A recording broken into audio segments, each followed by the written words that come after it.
Hello, good morning dear students. This is for class 6 English subject. Today in this short video I am going to explain on section 3, The Price of Bananas, written by Mulk Raj Anand. It is an autobiography story where the author narrates his own experience about his journey of the ancient cities of India, which he had visited last year. So, in this story, we will learn what he had experienced on his way from Faizabad to Lucknow. So, as we all know that Faizabad is the name given during the time of Mughal Empire. During the time of Mughal Empire to the ancient cities of Ayodhya.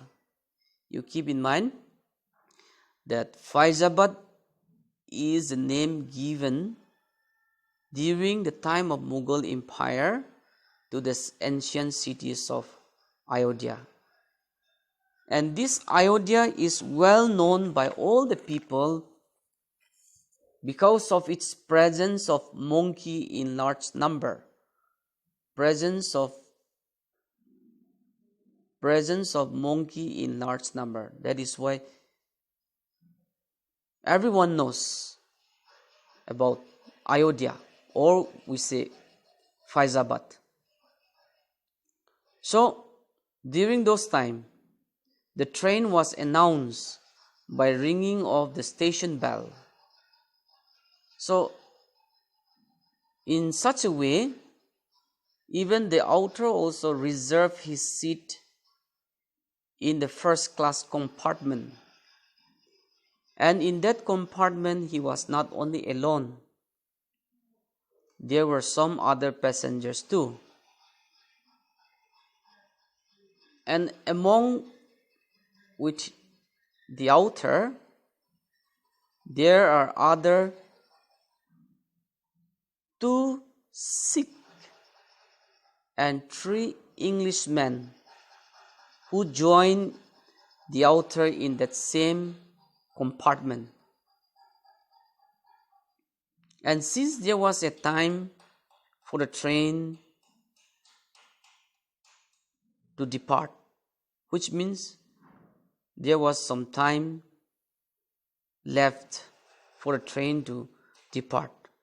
So the author decided just to take a walk to see around and experience some things in that very place. So as the author was just looking around the train station, which we call the platform, he happened to notice a businessman in a white muslin dhoti who came up towards the compartment and was looking at his reservation card where his seat will be. And even the author recognized his name on the card written Seth. And he turned to call his coolie who was carrying his luggage. Coolie means a person who carries other belonging and earn his livelihood. So he turned and called his coolie who was carrying his luggage on his head.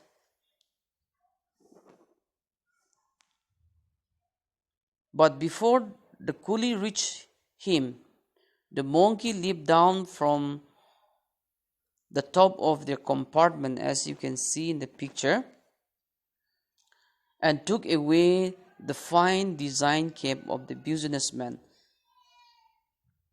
So the monkey took away the fine design cap of the businessman. Seth, the businessman. was in total confusion as to what to do. He threatened the monkey with abusive words, but the more he threatened, the monkey tries to go farther. And also not only that, he was surprised, completely surprised,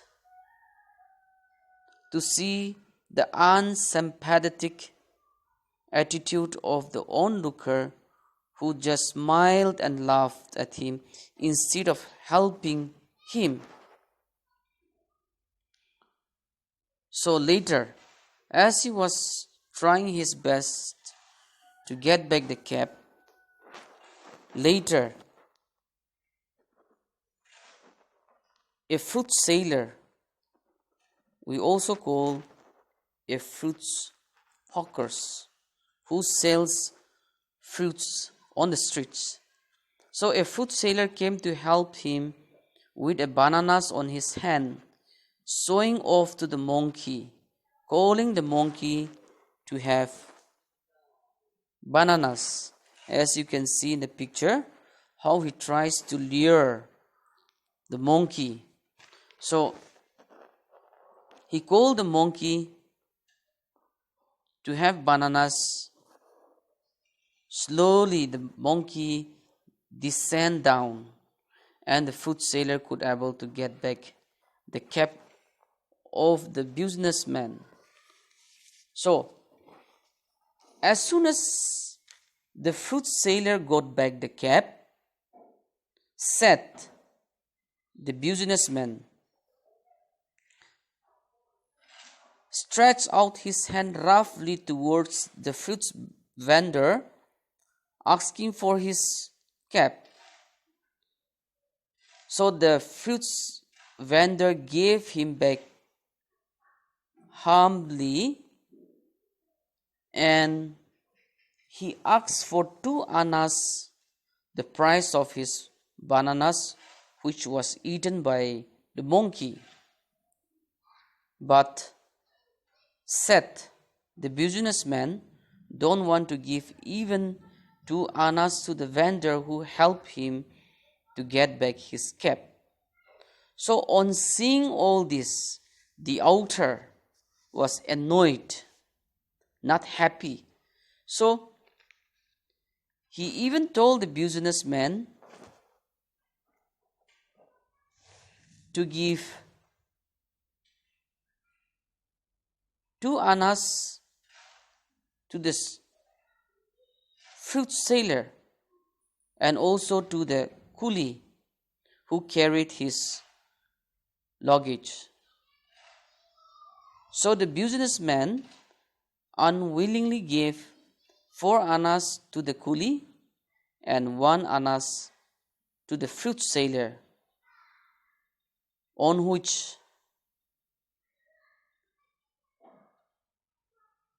they were not happy to take it. But the coolie took 4 annas and went unsatisfiedly. Now as the train, you can see from this paragraph, so now as the train was about to go, everybody went inside the train, but still the fruit seller, as you can see on the picture, but still the fruit vendor or the fruit seller was looking inside from the window and continued to ask for 1 annas more, since he got only 1 annas.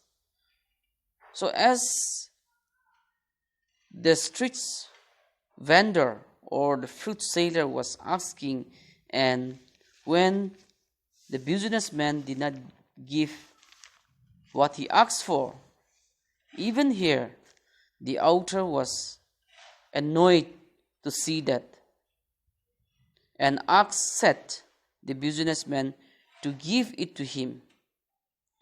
But what the businessman replied is that you can see from this paragraph. But what the businessman replied to the author is that, saying that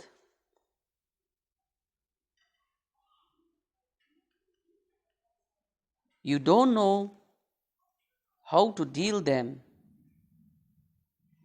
And even the businessman said to the author, saying that he did not ask the vendor to help him.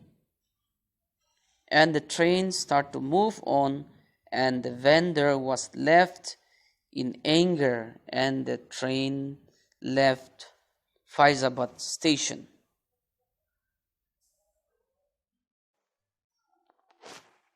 And later, on their way to their journey, as you can see the picture, Seth, the businessman, told the author and the other passenger who were traveling together in the same compartment about his right, about the way he treated to the street vendor. So on hearing this, you can see from this paragraph, the author was angry, and even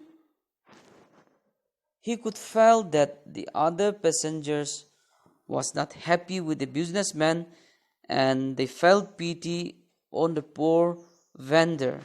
So the author decided to teach him a lesson by drawing a cartoon picture of the businessman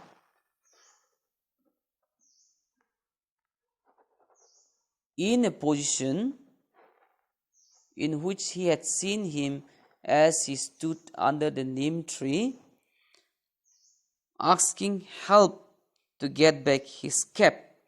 And that picture, he passed it on to the other passenger.